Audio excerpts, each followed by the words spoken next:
Hi and welcome to my YouTube channel. My name's James Dixon and I have an amazing woodworking studio where I make all sorts of things such as jewellery, computer cases, boxes, furniture, just to name a few. I only have one arm and generally work alone, so you'll see me take a different approach to making things in the workshop. I hope you find this interesting. I'm happy to get any comments, so if you like my work, feel free to comment, subscribe, share. If you don't like my work, just pretend you did and like it and share anyway. I won't tell anyone. So sit back and enjoy my first video where I make a Mulberry timber veneer ring with crushed opal insert. I start by cutting thin strips of timber on the table saw. Using a dial gauge to set the width of cut helps get the thickness I'm after. I aim for about 0.3 of a millimetre, and as you can see the mulberry, even though it's quite dense, it's fairly flexible. It's always a good idea to soak the timber in boiling water before winding it around the mould. Boiling water softens the timber and stops it from splitting or breaking.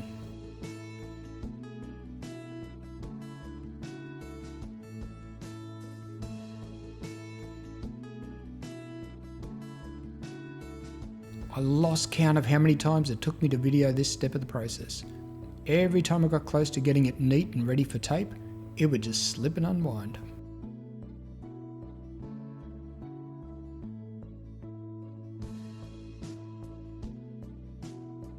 After I get the veneer wound up, it's just a matter of holding this shape until it dries by winding tape around it and leaving it for a while. If anyone knows where to buy mulberry flavoured tape, leave a link in the comments please.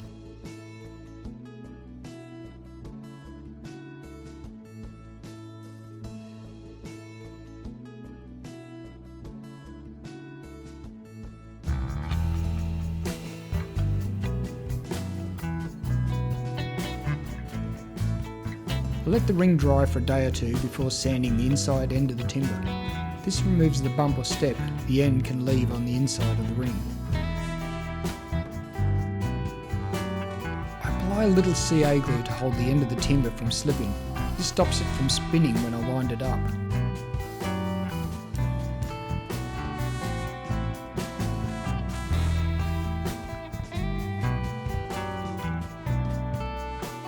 There are quite a few wind-up fails cut from this part of the clip.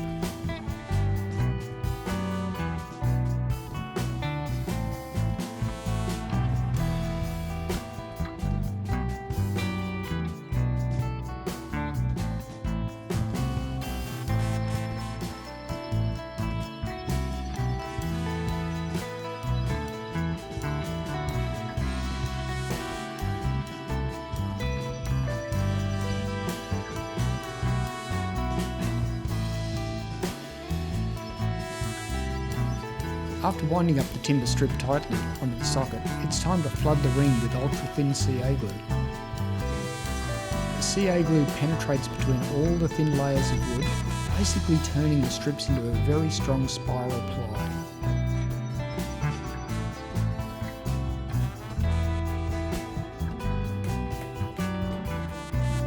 I wipe paste wax between the socket and the tape. This makes it easy to remove the ring without breaking it.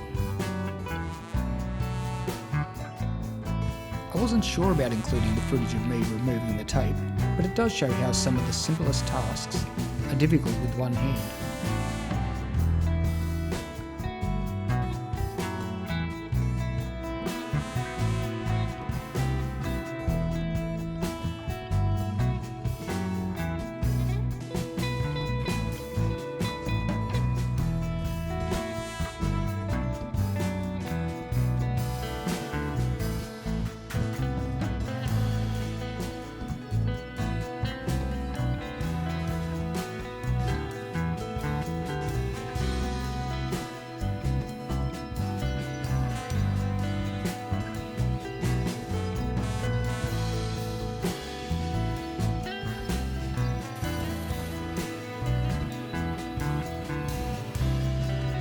Whenever I expose fresh timber, I always try and flood it with ultra-thin CA glue.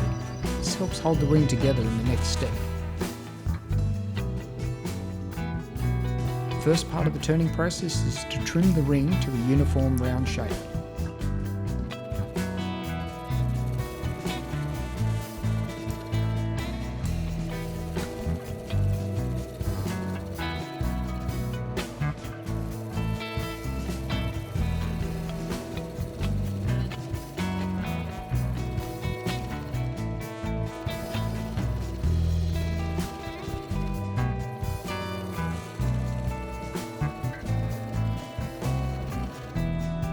mulberry is a beautiful golden colour with an interesting grain.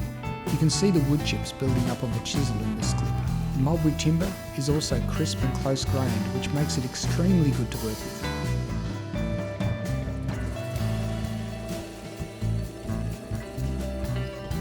It's important to cut off the edges so they are parallel to each other.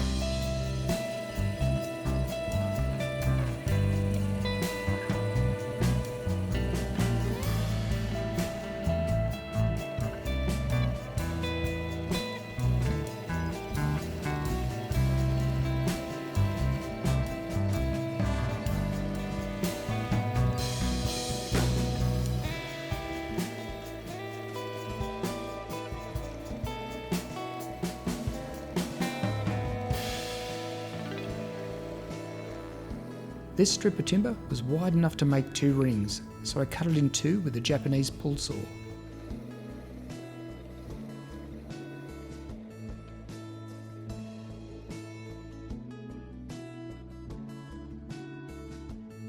Here I'm flooding the exposed ends with ultra-thin CA glue. This helps hold all the layers together when I turn it on the lathe.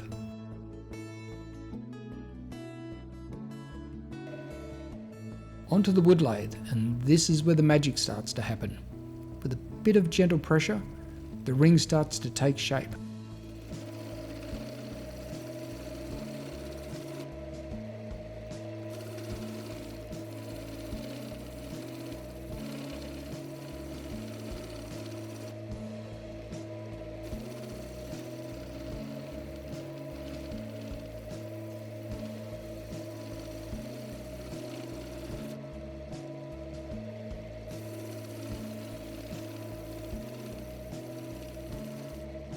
Quick sand and a coat of CA glue locks down any loose ends or fibres after the first shaping.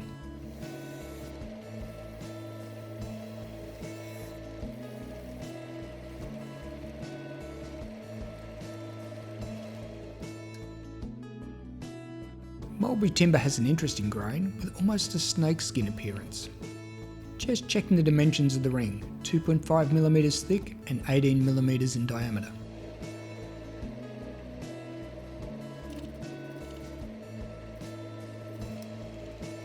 The chisel I used to create the infill recess belonged to my wife's Pop Allen Dodds.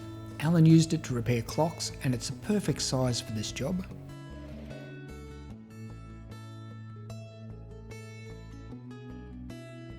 For this ring, I'm using a light green or jade coloured opal chip. It should complement the timber nicely.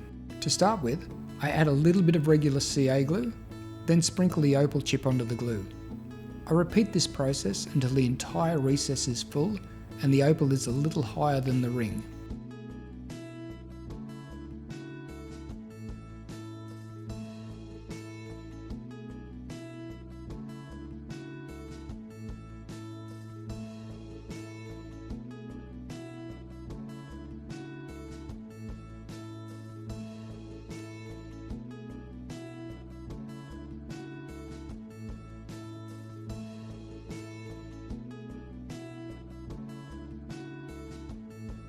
Once the opal chip infill is dry, I use coarse sandpaper to remove any high spots. Then it's just a matter of working down through the grits to around 1200 grit.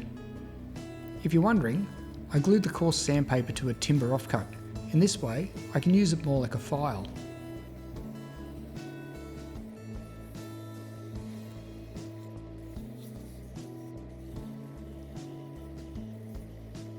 It's important to remove the dust out of the opal infill, otherwise the finish can appear cloudy. After I sand the opal infill to the shape of the ring, I like to apply a few coats of CA glue and sand in between these coats. This fills in the divots or low spots, which you need prior to finishing.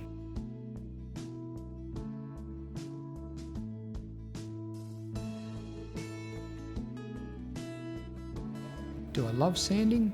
Hell yeah! It gives me time to daydream about my next project.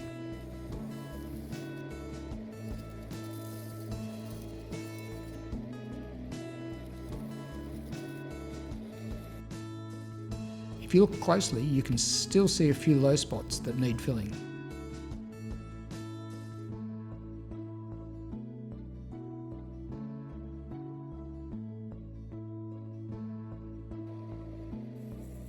It's important to fill these low spots prior to finishing, as they'll really stand out on the glossy finish.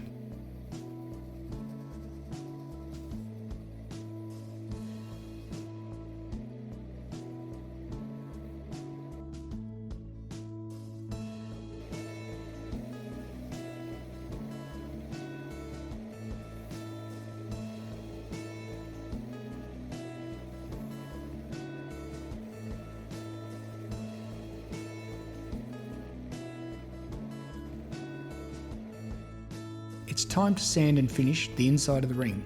I sand down to 1200 grit.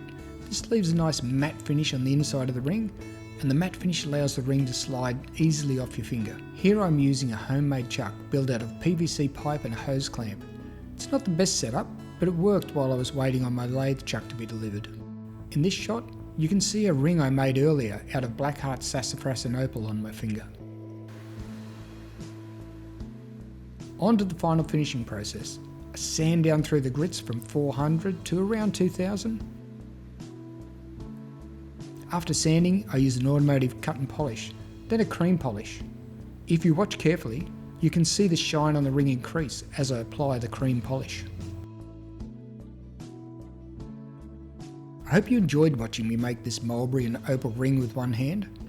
I'm really happy with the finished result, which highlights the grain of the mulberry. I have a few more ring videos to post using other timbers such as ebony and blackheart sassafras, so keep an eye out for them in the coming weeks.